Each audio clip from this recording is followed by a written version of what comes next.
잡담하는 사이에. 자, 본투표 전 마지막 인터뷰인데 요새 건강 어떠십니까, 이재명 의원님? 우리 부모님이 물려준 재산 중에 최고의 재산이 그건 것 같아요. 진짜. 강철 체력이죠. 와, 어제 제 인터뷰 진짜 한 15년 동안 여러 번 했는데 네. 내일 인터뷰하고 나서는 못 볼 것 같은데 아마 민간인으로는 글쎄요. 뭘 물어볼까 하다가 제가 이제 긴 시간 인터뷰하다 보니까 그 변화를 알 것 같아요. 저는 네. 아 이때는 이랬는데 그때 이런 일 겪고 나서 이런 변화가 있었고 그 변화를 알 것 같은데 그 변화를 제가 알려드리고 싶어서 네, 네. 성남시장으로 정치인 데뷔한 이후로 지금까지 정치인 이재명의 변화, 발전, 진화 그 얘기를 한번 해볼까 합니다. 네. 초등학교 졸업하고 돈 벌려고 공장 다니셨잖아요. 네. 그래서 그 흔한 중학교, 고등학교 동창이 없으셔. 그렇죠. 우리는 대신에 공장 노동자 동창이 있습니다. 그러니까 그 시절에 공장 친구들 지금도 연락하십니까? 연락하죠. 뭐 소방관 된 친구도 있고 개인 사업하는 친구도 있고 많이들 10대 시절에 그렇죠. 많이 떠났어요. 아 그래요? 네. 세상을? 네, 이게 환경이 어려워서 그런 것 같아요. 그 산업체 특별학급이라고 있었죠. 네. 혹시 기억하세요? 예예. 공장 다니는 소년 소녀들한테 밤에 학교를 다니는 게 있죠. 예예. 근데 그 멤버들이 있는 거죠. 저는 이제 학교를 안 가고 검정고시를 했고 그 친구들은 학교를 다녔는데 이제 그때 그 또래 멤버들 모임을 오렌트 공장 모임을 아직도 하죠. 오렌트 공장에서 손 다치신 거 아닙니까? 아니 그건 야구 공장이야? 야구 글러브 공장. 그 바로 직전이었죠. 그러니까 그 10대 시절 도시민들이 학교 못 가고 공장 다니던 그 친구들을 지금도 연락하세요? 네. 그러니까 남들은 인생에 제일 중요한 귀한 친구들이 그러니까 역할을 많이 하는 그게 고등학교 친구들이잖아요. 딱 고등학교 나이 때에 공장 노동자들 모임을 하고 있죠. 그리고 보면은 그런 분들을 위한 활동을 해야 되겠다. 그 시민단체 활동하고 인권 변호사 네. 하셨는데 사실 되자마자. 네. 근데 왜 굳이 출마를 하신 거예요? 거기서부터 시작해볼게요. 원래는 출마할 생각이 전혀 없었죠.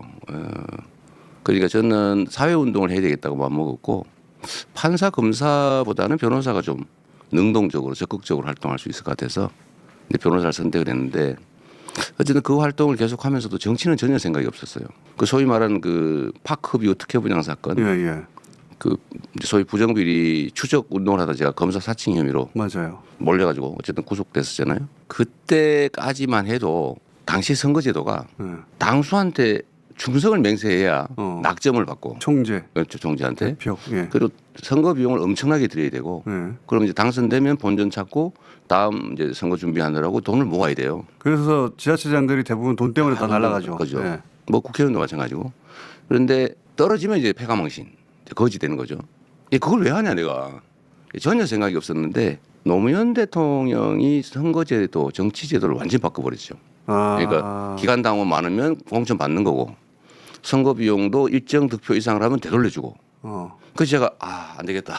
그래서 인생 확로를 바꿨죠.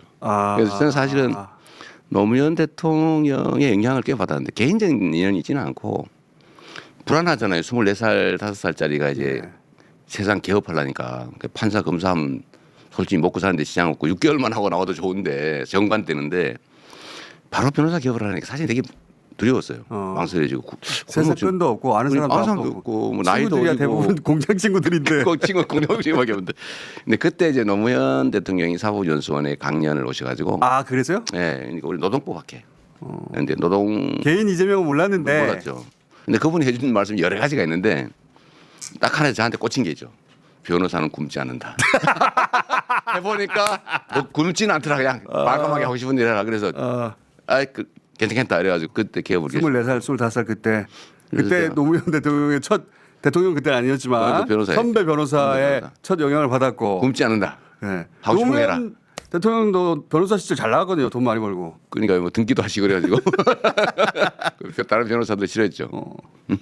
그래서 노무현 대통령 첫 영향을 받았고 나중에 그러고 대통령이 개업을 했는데 시민사회운동이야 열심히 했지만 정치 생각은 전혀 없었는데 이 정치제도를 바꿔가지고 충성 서약 안 하고 돈 들지 않고 뜻대로 할 수 있는 세상이 열린 거예요. 그래서 제가 노무현 대통령이 열어준 길을 따라왔다고 하는 이유가 사실 그 얘기입니다. 시민단체에서 인권 변호사로 하고자 했던 일을 그러면 아예 제도를 바꿀 수 있으면 더 좋지. 그래서 정치를 하면 훨씬 더 빨리 할 수 있다. 빨리 할 수 있다. 그리고 그 결정적인 계기는 사실 오늘 아마 가게 될 텐데 시립의료원 만들자고 공공의료원 시립의료. 그렇지. 만들자고 했다가 이제 그거를 의회에서 47주 만에 폐기하고 막 지들 마음대로 하는 걸 보고 그때부터 제가 또 두 번째 전과가 생겼거든요. 그래서 항의했다고 특수공무집방에.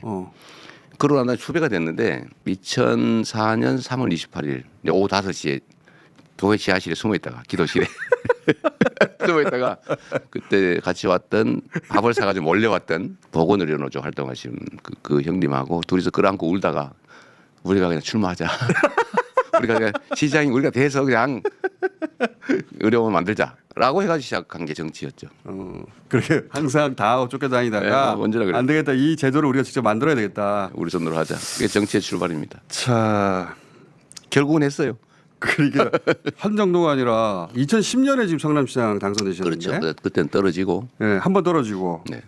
그 총선도 한 번 떨어지셔서 보면 2008년에 이제 깍두기로 나간 거고, 근데 2010년에 당선돼서 2013년에 우리가 착공했죠. 되자마자 모라토리움 선언해가지고 언론에 꽤 보도가 됐죠. 당시 거의 뭐 성남시장. 죽을 지경으로 얻어맞았죠.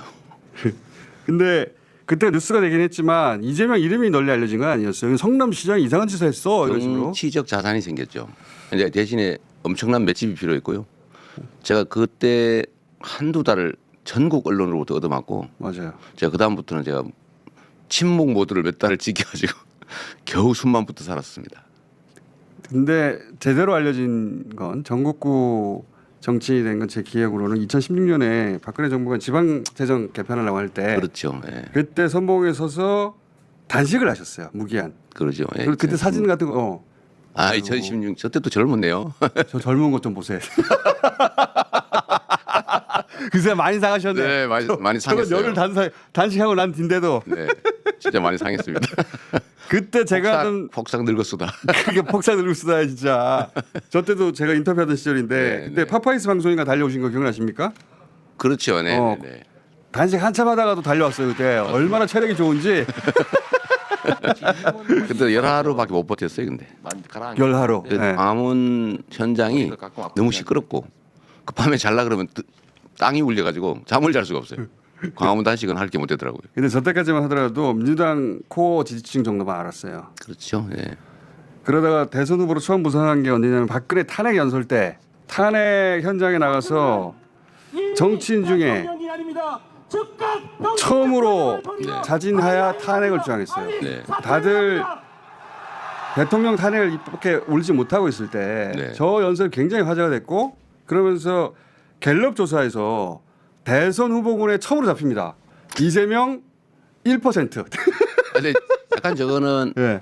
다른 때예요. 저게 2015년. 15년 4월인데 제가 저때 왜 올라갔냐면 네. 저를 이제 종북몰이를 해가지고 이 빨갱이다. 그 북한에 돈 대줬다. 그러니까 종북의 자금줄. 그때 이제 커트된 제 고칭이 종북 자금줄이었어요. 왜 그러냐면 제가 청소 노동자들한테 청소 용역을 줬습니다. 맞다. 그 사건이 있었다. 나눔 환경이라고. 네. 노동자들한테 주면 중간 착취가 없잖아요. 그 이명박도 그걸 막 칭찬했거든요. 그 전국에서 막 벤치마킹 오고 그랬어요. 그러더니 갑자기 거기 민주노동당 당원들이 몇 명 있다고 그래가지고 저건 종북 단체다. 이재명이 종북의 자금줄이다. 이래가지고 수사하고 뭐 그걸 몇 년을 괴롭히기 괴롭혔잖아요. 저 때가 2015년 2월인가에 제가 서울지검에 소환됐어요. 회계한 그 죄명으로 무고죄로. 무고죄로. 언론이 저를 엉터리 보도를 해가지고 제가 고소를 했는데 그거를 무고라고. 그래서 잡혀갔는데 제가 구속되는구나. 그러고 갔어요. 대신 그냥 갈 수는 없잖아요. 또 우리가 잭소리는 해야지. 딱 멘트를 준비한 게 있죠. 나는 일거리를 줬다 노동자들한테. 근데 나보고 종북이라 하는데 저 회사가 몇 년 동안 사회적 기업으로 선정돼서 이명박 박근혜 정권이 매년 8천만 원씩 사회적 그 기업 지원금을 줬다. 그냥 준 거 아니냐. 일거리 준 이재명이 종북이면 돈을 현금을 준 박근혜는 고첩이다. 그래서 제가 딱 준비를 해가지고 맞다. 네. 맞다. 그 사건이 있었다. 네. 그래서 막 종편이고 막 생중계 했잖아요. 이제 마지막 이재명 죽는 날이에요. 네. 재산 날인데 어차피 죽는 거 화끈하게 하기로 딱 준비를 해가지고 그러다 다행히 구속이 안 됐어요. 맞아. 그리고 그러고 그 보면은- 다음 달에 제 1%가 나온 겁니다. 아 맞다. 네네. 전 맞다. 별짓을 다 기억납니다. 했어요. 네. 기억납니다. 그때도 죽을 뻔했죠. 근데 제가 이재명 후보님을 처음 알게 된 것은 2011년, 2년 그 정도예요. 그러니까 그 물론 별로 중요한 모라토리엄 인물이 아닌가 나 기억이 안 나는데. 모라토리엄 선언했을 때 크게 보도가 됐잖아요. 아, 근데 네네. 이재명 시장에 대해서 크게 사람들이 알지는 않았어요. 당연히 그냥 그렇죠. 이상한 사람이 하나 등장했는데 지자체장 중에. 뭐 떨어질 것 같은 사람이 하나 새로 됐네. 근데 제가 1년인가 2년 후에 왜 이재명 시장을 눈여겨보기 시작했냐면 그 모라토리엄 때문이 아니라 그때는 이 댓글 공작이라는 게 국정원을 통해 가지고 맞아요. 네네. 그 2010여 년 선거에서 잡히기도 했지만 박근혜 정부가 들어서면서 댓글 팀이 맞아요. 계속 들어갔거든요. 맞습니다. 제가 그래서- 그때 트위터 뭐 이런 걸 하면서 그 댓글 때문에 많이 싸웠죠. 근데 제가 왜 그 유시민 당시 성남시장을 주목했냐면 이 댓글 팀이 네. 이재명을 관리하는 거예요. 아 그랬어요? 왜? 지금 제가 그 처음 패턴상 발견했던 모양이군요. 처음 드린 이야기인데 제가 그때 댓글팀 찾아서 막 고발하고 막 폭로하고 그랬지 않습니까? 네. 그래서 그 팀을 계속 추적했는데 아니 지자체장에 불과한 이 사람을 왜 이렇게 관리하지? 좀 심하게 당했죠 그때도. 예. 국정원이 등장 초기부터 관리했던 인물이었어요. 그래서 저는 거꾸로 국정원 때문에 관심을 가진 겁니다. 처음에. 아 실제로 이 이제 양반을 왜 관심 가지지? 국정원이 성남시에 나타난 게 2013년, 2012년 어. 그리고 딱 드러난 게 2013년 말이에요. 그게 뭐냐면 뭐죠 그 논문 표절. 너무 제가 대학원을 다녔어요. 예 맞아. 왜 대학을 왜 다녔냐면 부패 연구를 하려고. 그래서 제가 논문이 이름이 지방 정부의 부패 극복 방안 연구예요. 그래서 2년 6개월 공부하고 이제 논문도 썼는데 그게 이제 표절됐다. 그래서 최종 지금 결론은 이제 표절 아니다고 나긴 했는데 그걸 국정원이 그 소위 아이오라 그럽니까? 그 지역 당장이 예. 가천대 부총장, 대외 부총장을 찾아가서 그 논문을 달라 그래가지고 논문을 가져간 거예요. 그리고 그때 당시에 이게 표절이다. 그리고 막 온 동네에서 이제 공격할 근데 텐데 제가 너무 이상했어요. 왜 네. 기초단체장에 불과한데 왜 이 신인 정치인을 국정원이 관리하지 댓글로? 그래서 제가 관심을 가졌다니까요. 뭐 사실은 초반부터. 잘못될까봐 잘 관리해 주신 거죠. 우국충정으로 저 친구 원나가면 안 되는데 그런 거 아니었을까요? 이재명 후보는 정치권에 첫 등장할 때부터 국정원이 관리했던 인물이라는 걸 제가 알게 됐어요. 그래. 네, 그때 실제로 아예 담당이 있었던 것 같습니다. 그리고 저희 형님도 그때 국정원에서 만나서 관리하고 어쨌든 그게 가족 불화의 한 원인이었어요. 그러면서 그 여러 번 네. 세상에 널리 알려지기 전에도 여러 번 정치인으로서의 싹이 잘릴 뻔했어요. 네, 그때부터 사실은 특별 관리를 받았던 것 같습니다. 여러 번 잘릴 뻔했고 여러 번 기사 회생한 적이 있습니다. 그걸 안 알려서 그렇지. 그리고 많아가지고 그건 뭐예요? 많아요.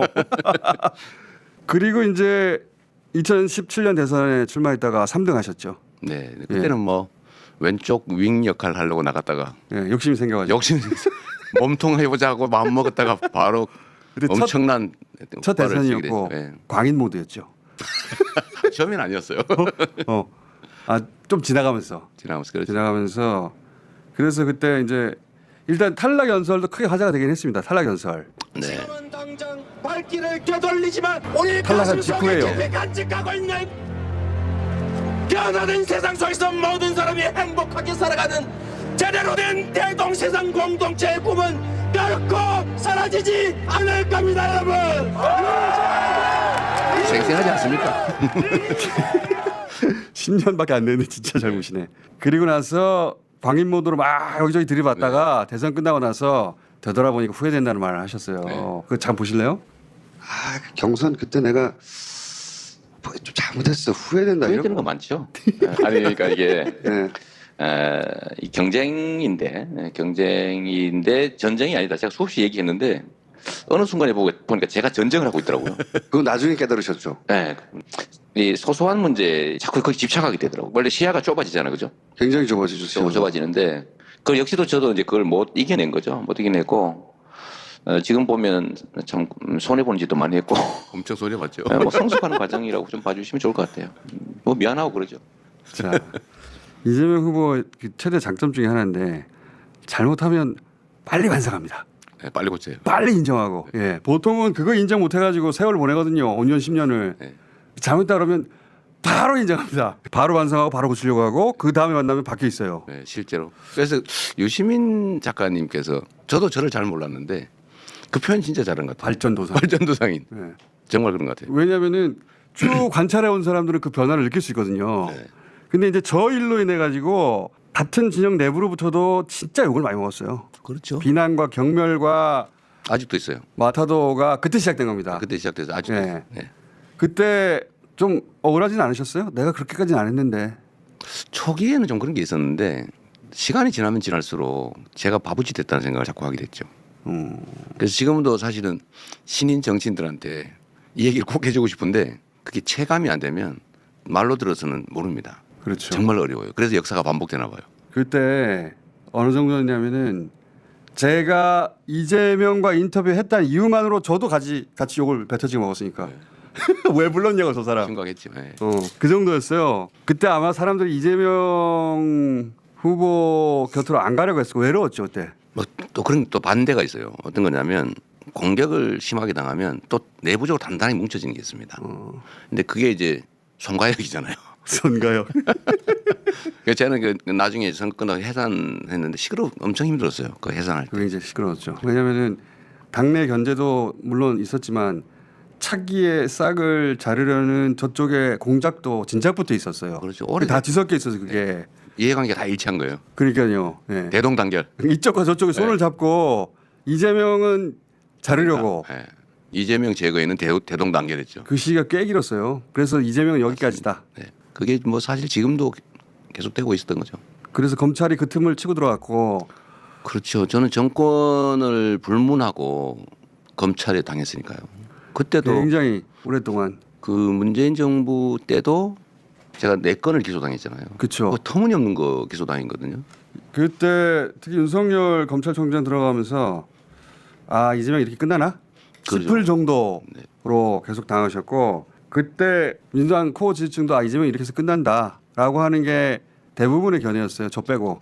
뭐 저도 이제 산화 되는구나 그런 생각도 했는데 저 빼고 몇몇 서수 빼고는 아, 이재명 여기까지다. 끝났다. 그게 대체적으로 맞는 예측이었죠. 제가 그때 뭐 한참 문제 삼던 트위터 그 부인 계정 아니라고 했다가 저도 얼마나 욕을 먹었는지 좀 황당했죠, 그것도. 이재명 곁에 갈 수가 없었어요. 완전히 싹을 죽이려고 했기 때문에 그때. 이재명 옆에 있다가 당한 사람이 있어요. 많죠. 많죠. 근데 이재명 옆에 있는 척 했다 당한 사람도 있어요. 그게 누구냐면 그 쌍방울입니다. 아 그렇구나. 우리 관계가 없잖아요. 그렇지. 만날 적도 없다면서요. 저기 관계 있는 척을 했던 것 같아요. 바로 이거 다 이래가지고 털어가지고 그게 지금 엉뚱하게 걸려버렸잖아요. 그게 대부송까지 온 거에 그래서 만들어서 그것까지 가게 된 거죠. 예. 그 중에서 경기도지사 경선 때 발언 가지고 이제 허위사실 공표로 검찰이 몰아붙여가지고 1심 무죄 났는데 2심에서 300만이 떨어졌어요. 그러니까 황당하죠. 그것도 세 건이었는데 네. 그렇게 말하지는 않았지만 그렇게 들릴 수 있다. 맞아요. 그러니까 허위사실 공표다. 그래서 이번에도 비슷하게 지금 판결이 났어요. 비슷한 거죠. 예. 그렇게 말하는 일은 없다. 그러나 적어나면서 경기도지사 때입니다. 그렇죠. 적어나면서 아 이제는 이걸로 끝이다. 뭐 또 끝나는 게 통상 예죠. 통상 예죠. 2심이 대법 가서 네. 뒤집어지는 경우가 거의 없으니까. 그런데 왜냐하면 이제 대법 가서 확정되고 아 정치 인생 끝나는구나. 이재명은 그럴 줄 알았어 하는 사람 진짜 많았어요. 근데 다음에 전원합의체가 무죄를 내네. 네. 근데 법 이론적으로는 죄가 될 수 없는 거예요. 야 그때 와 이것은 기적적이다 그랬어요. 물론 고등법원 판결이 기적적으로 엉터리였던 겁니다. 그 이후에 벌어질 일에 비하면 아무것도 아니라는 걸 그때 몰랐지. 그렇죠. 아 이제 끝이구나. 그때 기적인 줄 알았어요. 저게 기적인 줄 알았고 원래 인생에 반전이 그렇게 많았습니까? 뭐 이렇게 보면요 반전에 반전을 거듭하는 게 한두 개가 아니에요. 제가 저도 제 인생을 반추해 보면 앞으로도 그럴 가능성이 많은데 벼랑에 외길을 걸어왔던 것 같아요. 항상 그랬어 보니까. 그러니까 조금만 삐끗하면 툭 떨어지는 거죠. 근데 떨어질 뻔하다가 또 매달려서 어떻게 기어. 그게 한두 번이지. 그러니까 원래 삶이 그러니까 죽거나 살거나 둘 중에 하나 있던 것 같아요. 여튼 다행히 살아 있는 거죠.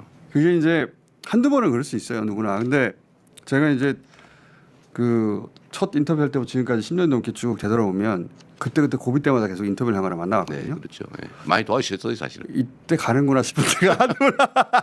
아 이제요 이걸로 끝이구나 하는 데가 한두 번이 아니었어요. 실제로 그렇죠. 이게 거의 올원하신 같은 그러니까 절벽 끝에 그 벼랑길을 걸어서 왔는데 문제는 그게 매우 빠른 길이기도 하고 그 끝에는 좀 새로운 세계가 있어요. 매우 위험한 길인데 그 원래는 그 길을 가지 말아야 되거든요. 남들이 피하는 길을 걸어가는 거죠. 그러니까 본질적으로 있을 수밖에 없는 위험이에요. 감수하기로 원래 마음을 먹은 거죠. 그래서 저는 가끔씩 내가 왜 이러고 있지? 이럴 때가 있기는 합니다.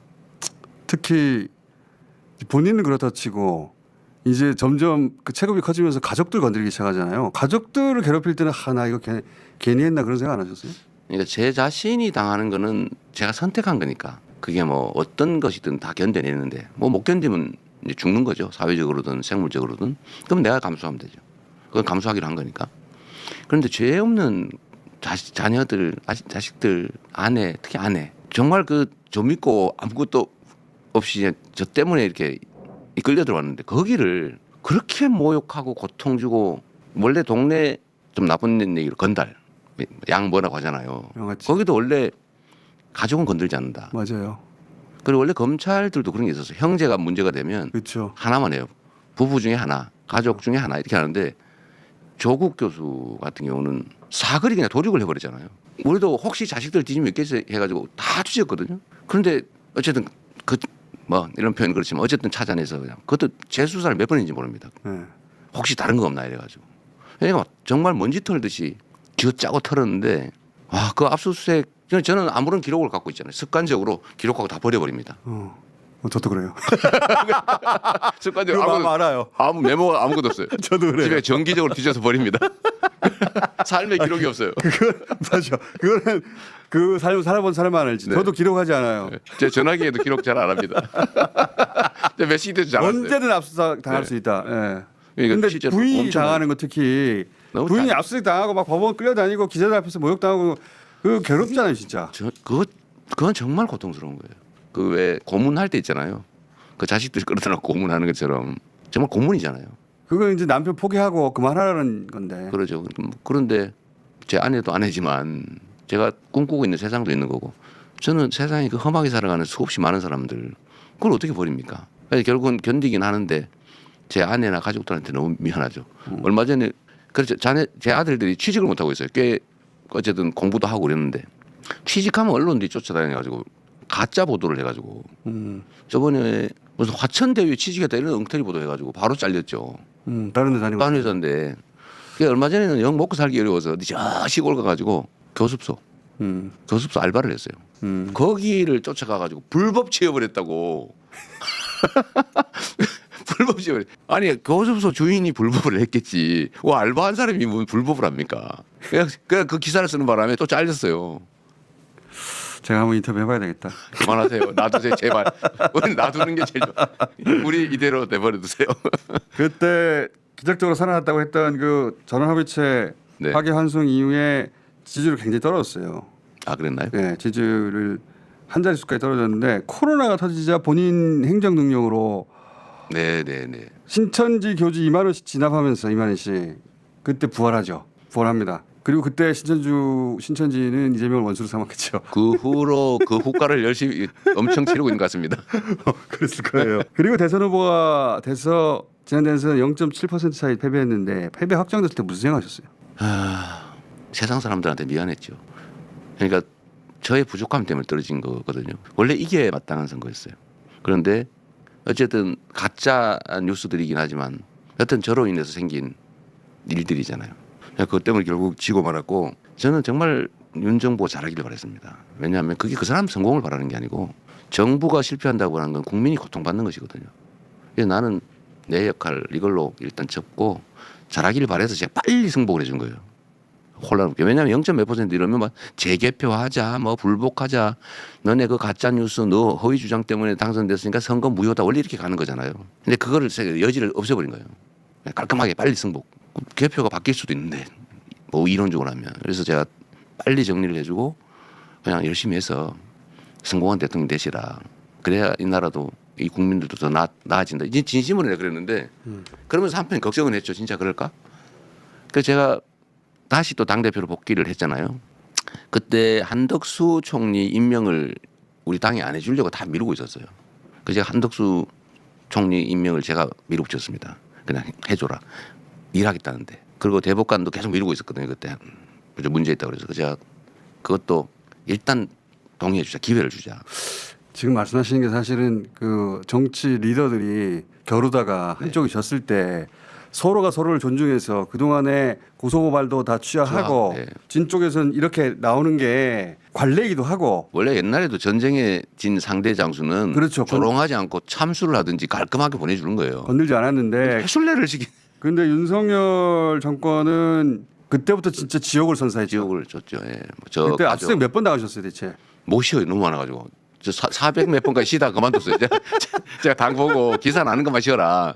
기사 안 나는 것도 무지하게 많죠. 그때부터 지옥이 진짜 시작됐어요. 그 앞에도 보통 정치인은 그 짧은 시간에 겪지 않을 정도의 고난이 있었는데 진짜 지옥은 지난 3년간 시작. 그렇습니다. 그때 클라이막스였죠.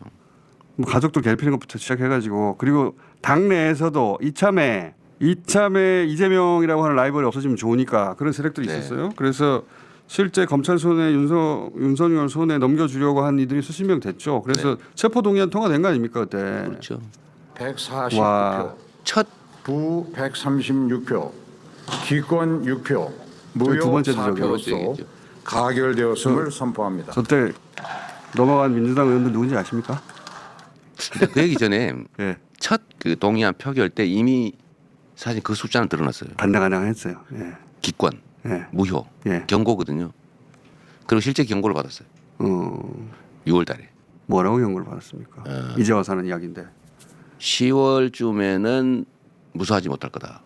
아 알고 있습니다. 그러니까 본인을 위해서나 당을 위해서나 관둬라? 그리고 그때가 언제냐면 이화영 부지사를 막 압박해가지고 아, 가짜 증거 만들고 있을 때입니다. 어, 그러니까 이제 1차는 부동이 이제 부결됐는데 예. 그 숫자를 세 가져보면 대충 몇 명 나오는 게 30명, 예. 딱 나와 30명 가까이 보니까. 나옵니다. 예, 30여 명 됐죠. 그리고 그거 가지고 저한테 협박을 한 거죠. 이제 봤지? 이 정도 우리 숫자 있다. 야 그만둬라. 그래서 뭐 9월 위기설, 뭐 10월 어쩌고 막 했잖아요. 그리고 그때 정말 맞춰가지고. 그리고 2차 표결은 제가 버티니까 그냥 그렇게 못하겠다 내가. 뭐 이게 내 것도 아니고 내 개인 삶이라면 내가 포기할 수 있는데 이게 얼마나 많은 사람들이 관계되는 일인데 이런 식으로 거래해서 접을 수는 없다. 그래서 감옥을 가더라도 그냥 고다 이렇게 해가지고 갔는데 결국은 그 딱 그 정도 숫자예요. 가결해서 제가 뻔냈죠. 저 띵동동 하시는 저 경호원분 소리 좀 줄여주세요. 방금 띵동띵동 배경 들린 거는 경호원들 폰이 울렸습니다. 근데 누군지는 아세요? 대충 알죠. 이게 또 그 반복되는 패턴인데 이재명을 죽이려는 사람들이 있어요. 근데 그 끝은 꼭 그들이 죽습니다. 맞아요. 이분들이 거의 다 그랬어요. 이분들이 다 경선 탈락하고 당 나가고 그랬잖아요. 그러죠. 제가 가끔씩 그런 상상을 할 때가 있는데 왜 나한테 와서 들이받고 내가 때렸다고 주장하지? 이런 생각을 할 때가 많아요. 맞아. 가만히 있는데. 가만히 와서 들이받고는 그리고 나중에 보면 그 사람들 어디 갔지? 어디 그 사람들이 오히려 딱 그 얘기가 맞습니다. 근데 저 때 저렇게 가결되고 나서 당도 난리가 났지만 전 사실 구속되는 줄 알았어요. 저도 구속될 가능성이 높다고 봤어요. 그래서 당시 정청래 수석하고 네. 무슨 얘기를 제가 그때 했었냐면은 구속이 될 것 같은데 그러면 구속돼도 절대 사퇴하면 안 된다. 네. 그런 얘기 한참 했었어요. 그러면서 뭐 구속된 채로 총선 치러야 된다. 막 그런 얘기 한참 했는데 다음날 새벽에 나왔어. 우리는 그 이전에 저는 원래 험한 삶을 살아서 그런지 모든 가능한 경우를 다 대비해요. 그러니까 A안, B 플랜, C 플랜 이렇게까지. 이제 구속될 경우로 상정한 플랜도 다 만들었죠. 네. 아니, 그 가능성이 제일 높다고 봤어요 저는. 그러니까 그때를 대비해서 정청래뿐만 아니라 우리 지도부하고 다 상의를 해놨죠. 저기 다시 한번 들어봐 주세요. 저기 장사한 지 사흘 만에 걸어 나온 거지 저게. 그 저거 보고 처음으로 야 불사신인가? 라는 표현을 처음으로 생각했고 근데 저희 끝인 줄 알았는데 그 다음에 가덕도가 있었죠. 와 이거 영상 한번 보셨어요 나중에? 저 보기 좀 어렵던데요. 그래도 한 번만 봅시다 네, 네. 다시. 너무 자. 끔찍하더라고요.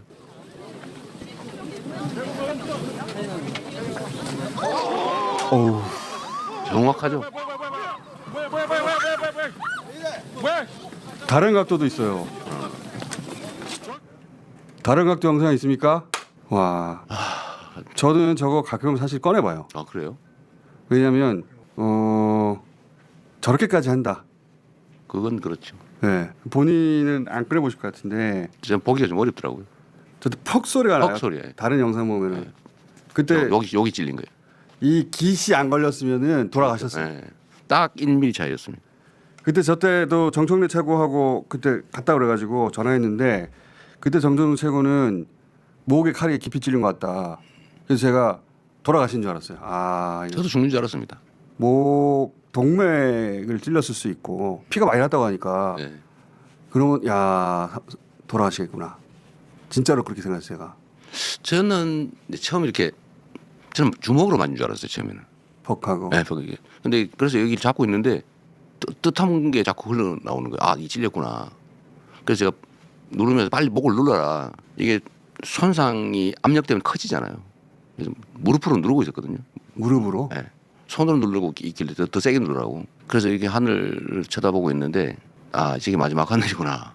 그리고 내 안에 떠오르고 이렇게 뭐 지나간 필름처럼 좀 정말 지나가고 곧 이제 저기 잘 안 보이고 의식이 사라지겠지. 아 그런 생각하셨어요. 네, 그러고 근데 한참 있는데 계속 보이는 거예요. 혹시 살 수 있는 거 아니야?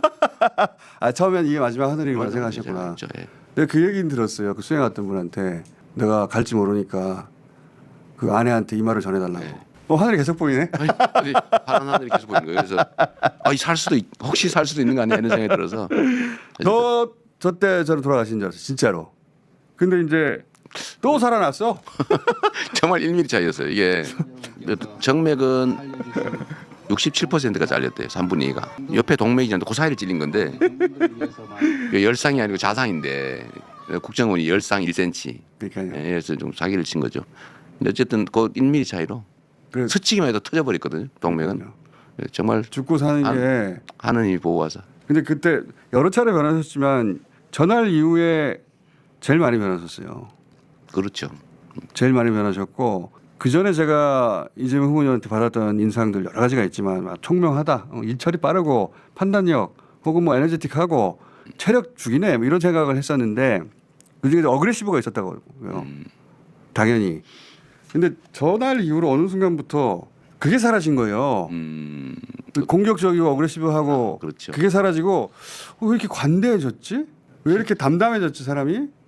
나머지는 거의 비슷한데 이거는 오랫동안 인터뷰해야 알 수 있는 변화인데 주변에서 오랫동안 알던 분들이 그 얘기하죠. 그렇죠. 저도 스스로 느껴요.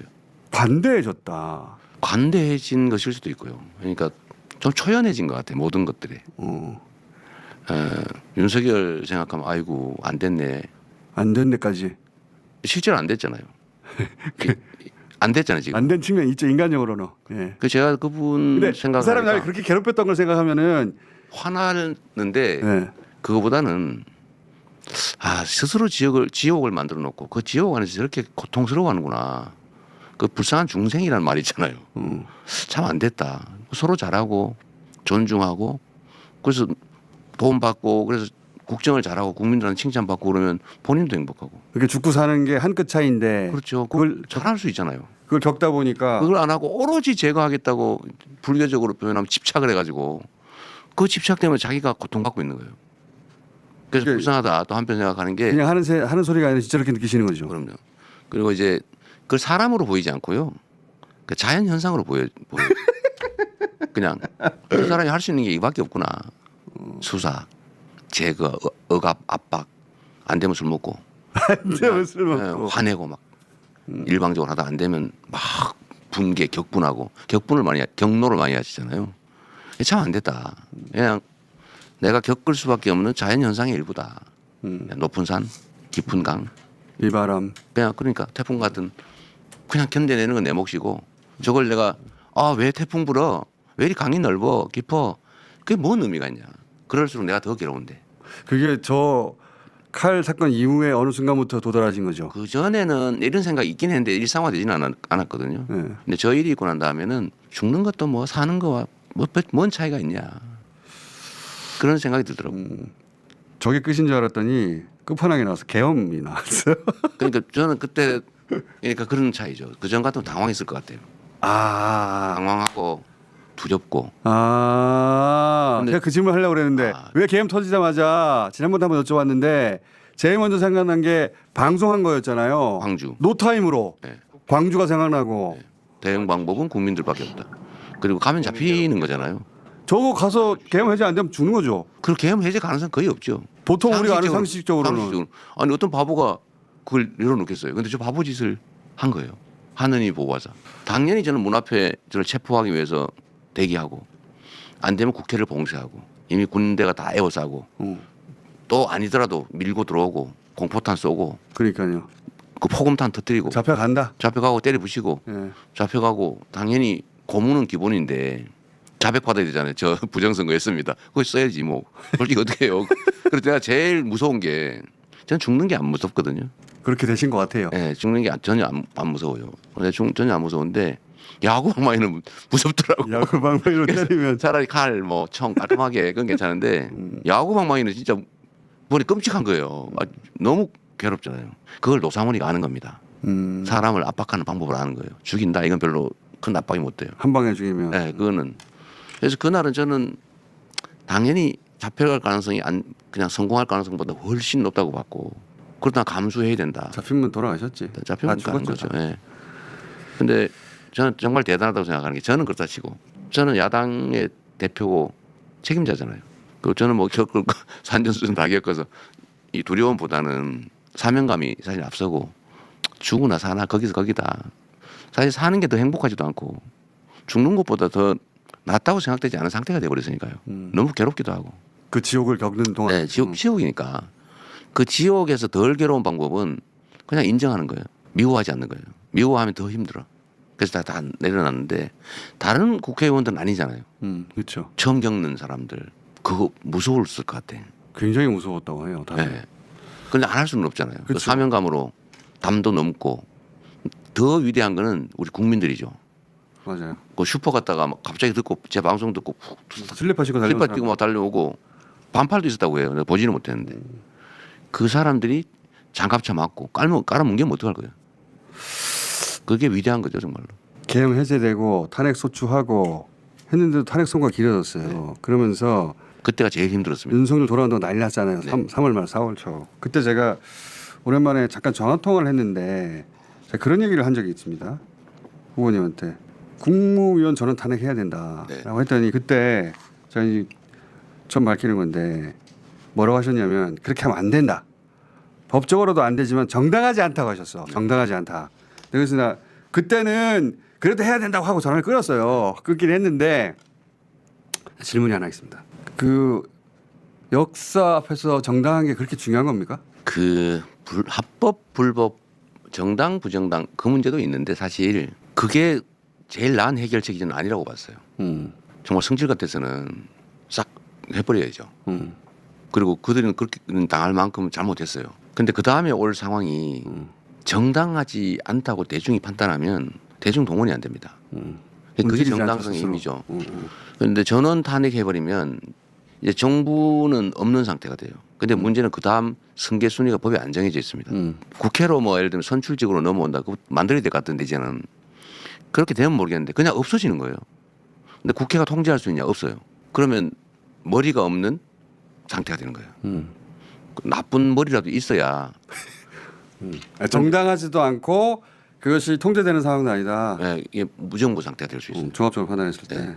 그게 제일 문제죠. 근데 제가 그때 근데 그 무정부 상태의 가능성을 마지막으로 막아주는 거는 국민들의 힘인데 국민들에게는 정당성을 부여해 줘야 돼요. 정당성이 무엇보다 네.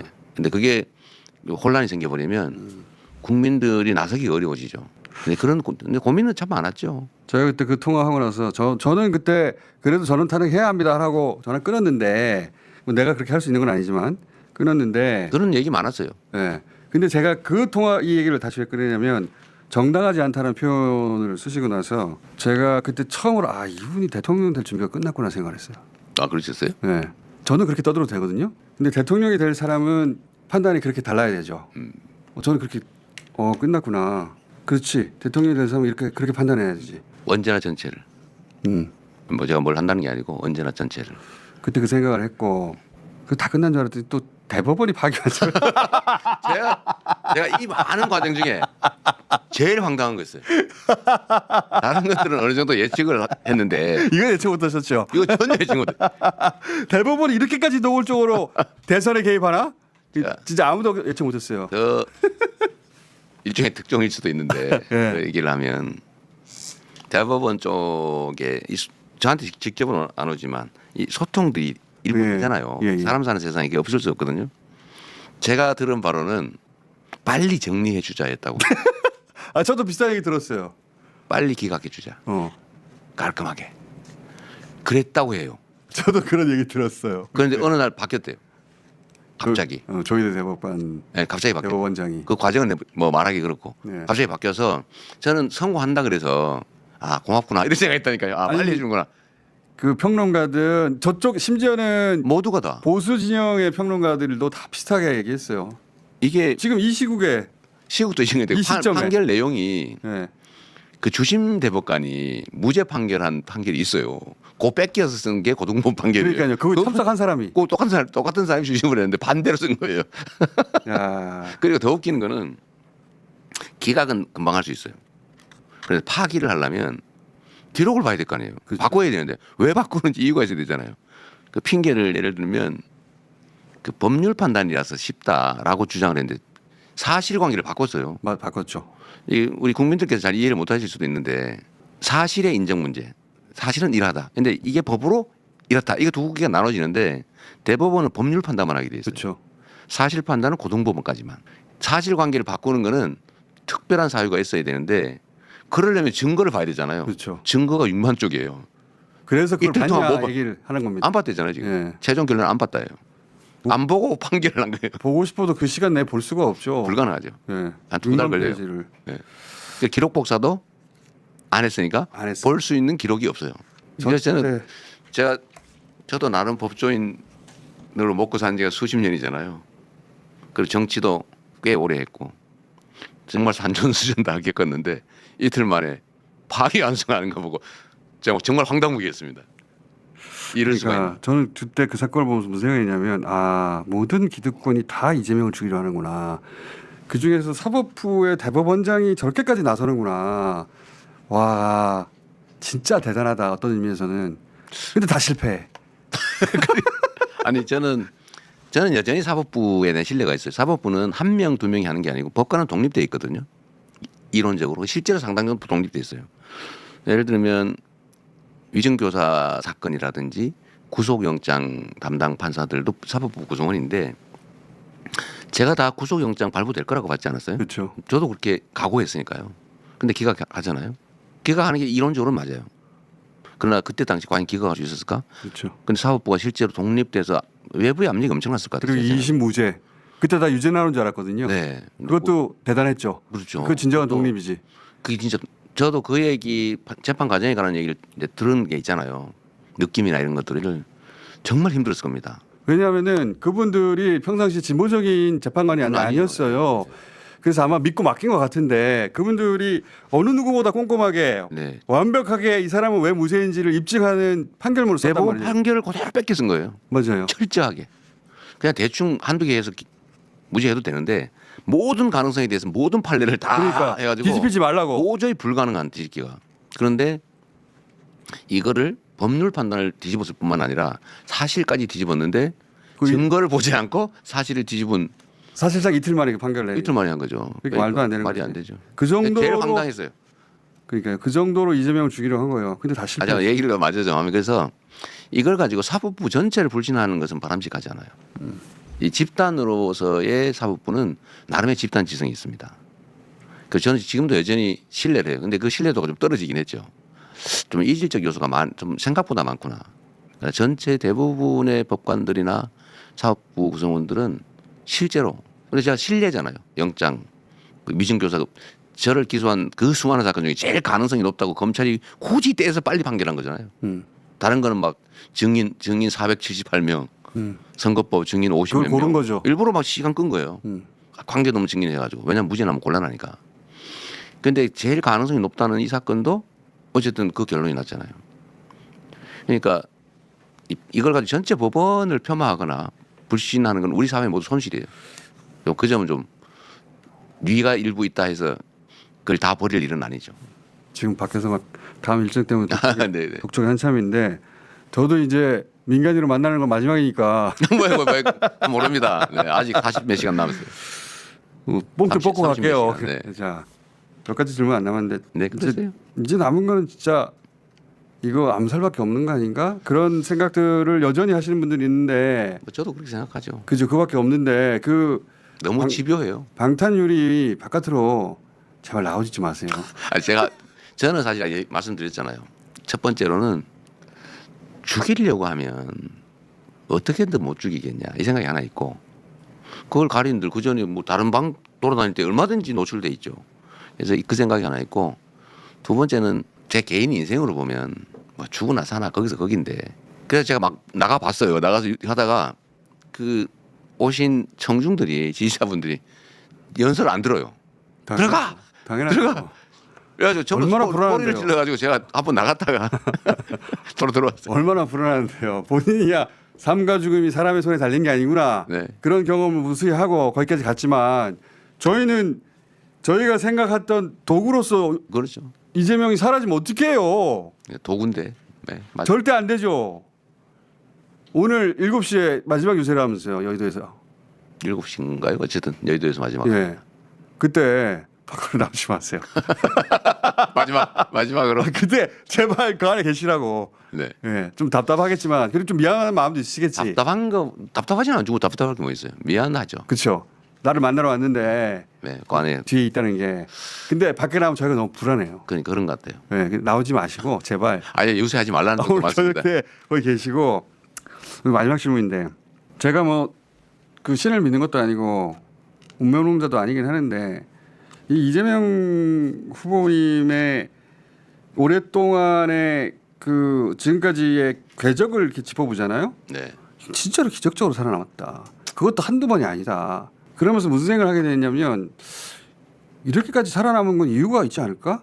그런 생각 안 하세요? 나는 이런 뭘 하라고 살아남았나 보다 그런 생각. 저는 제 개인 인생사에 대해서는 예를 들면 뭐 재판이든 이런 거는 내용이 없기 때문에 사필 규정할 거. 제가 사필 규정이란 말 많이 하잖아요. 진인사 대천명 사필 규정. 진짜 사필 규정을 믿어요. 실제로 그대로 되어왔어요. 그럼 너무 상대가 공격을 무리했어요. 과유불급이죠. 그래서 오히려 그게 저한테 자산이 됐는데 저 개인적으로는 그냥 견딜만 하죠. 이런 일을 하라고 나를 살려둔 게 아닐까 그런 생각 안 해보셨어요? 그건 실체가 없기 때문에 그랬다고 저는 생각하고 예를 들면 이 목을 가해당한 거 이런 것들도 뭐 그들 입장에서 운이 나쁜 것 같은데 저는 작년 12월 3일 사건을 보면서 제가 그런 얘기했어요. 하느님이 보호하사 우리나라 만세 정말 신이 있는가 보다. 어떻게 그 경험을 실패할 수 있냐고요. 그러니까요. 아니 그 다 우연이잖아요. 다 우연히 겹쳤는데 그중에 한 개만 삐끗했으면 그 성공했을 거란 말이에요. 그 또 한 가지는 계엄 해제 의결도 어쨌든 했지만 탄핵 의결을 할 때 맞아요. 어떻게 해요? 저는 그 될 때까지 한다. 이거 뭐 몇 달 갈지도 모른다. 지금 각오하고 매주 토요일 하겠다 이렇게 공언했잖아요. 한두 주 지났으면 안 됐을 겁니다. 그러니까요. 어쨌든 그것도 막 온 국민들이 막 몰려 나와서 압박하니까 된 거거든요. 예. 그리고 탄핵 심판 인용 문제도 제가 스트레스 제일 많이 받았을 때 그때입니다. 예. 다른 것들은 운명적이잖아요. 예를 들면 제가 계엄을 했는데 가서 해제하러 가다 잡혀서 죽는다. 그건 뭐 운명이죠. 피할 수 없는. 거의 예정된. 근데 탄핵은 기각하면 안 되는 거잖아요. 안 되는 이론적으로든 현실적으로든 역사적으로든. 그런데 기각될 수 있다는 생각이 어느 순간에 들기 시작했단 말이에요. 처음으로. 이거는 정말 숨막히는 일이었어요. 맞아요. 가장 스트레스 쌓이는. 근데 이건 역시도 국민들의 힘으로 이겨냈는데 이걸 보면서 이 우연들, 이 엄청난 우연이 점철됐는데 근데 결론은 국민들의 뜻에 따라서 흘러간 거잖아요. 정말 하느님이 보호하신 것 같아요. 제가 애국가에서 부를 때마다 하느님이 보호하자 할 때도 그때잖아요. 진짜 이 나라는 하느님이 보호하사 돕는 나라구나. 만약에 하나님이 보호하신 게 맞다면은 도구를 이재명으로 선택한 거예요. 지금 보니까. 왜 대통령이 데려가십니까? 정말 저는 상식적인 세상 만들고 싶어요. 그냥 상식적이고 정상적이기만 해도 세상은 훨씬 살만해요. 그냥 제가 말씀드리는 거 규칙 어겨서 덮을 수 없고 규칙 지켰다고 손해 보지 않는 그냥 누구 말씀처럼 공시문대 공나고 파시문대 반나는 그냥 상식적인 사회. 그냥 법이 지켜지는 사회. 공정한 사회. 나머지는 각자 경쟁해서 뭐 역량 따라서 하는 건데 그 기본적인 판은 공정해야 되잖아요. 그냥 그런 상식적인 사회를 만들고 싶어요. 그래서 저보고 누가 진보 뭐 좌파 이런 소리나 저는 실제로는 거기에 이르지 못해요. 그냥 상식적인 우리가 만든 합의가 지켜지는 예측 가능한 사회. 네, 그 정도. 그 정도만으로도 충분히 지금보다는 훨씬 나은 세상을 만들 수 있죠. 소년공 때 사진하고 최근에 후보된 이후의 사진하고 서로 만나서 껴안는 영상을 누가 하나 만들었더라고요. 아, 제가 저거 봤는데 저 볼 때마다 갑자기 눈물 나요. 네, 정말 잘 만들었네요. 후보님이 언젠가 한번 어린 시절 소년공 이재명을 만나면 뭐라고 해주고 싶냐 누가 질문했는데 안아주고 싶다고 해서 이 영상을 누가 만들었더라고. 네, 어제 스픽스에서 좀 출장 인터뷰를 오셨던데 그 마지막에 갑자기 저 질문을 해가지고 사실 어머니 생각이 났죠. 저 껴안는 장면 있지 않습니까? 네, 저도 저거 보고 한참 왜냐면 저 소년공 사진 네, 하고 지금 좀 닮았네요. 그러고.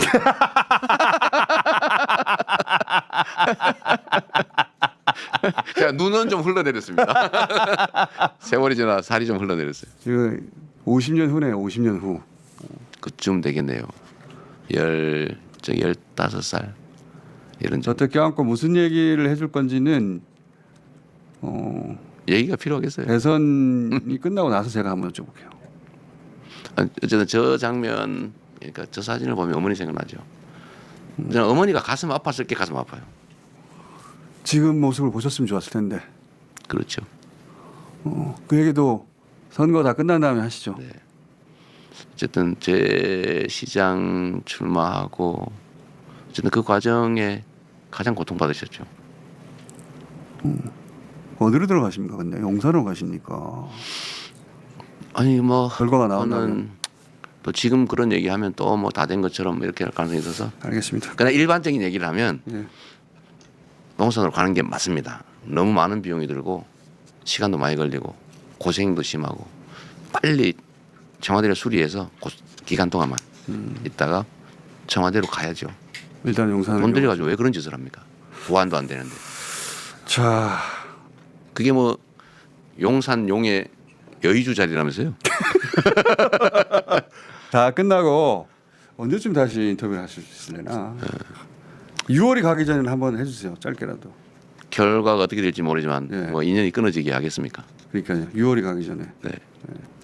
연락하기도 굉장히 어려워지겠네. 떨어져서 하는 고통이 없었으면 좋겠네요. 그때는 제가 연락 안 하죠. 감사합니다. 연락 드리면 잘 된 거죠. 예. 그때 연락 드릴 때 연락. 맞습니다. 야, 생각하지 마시고.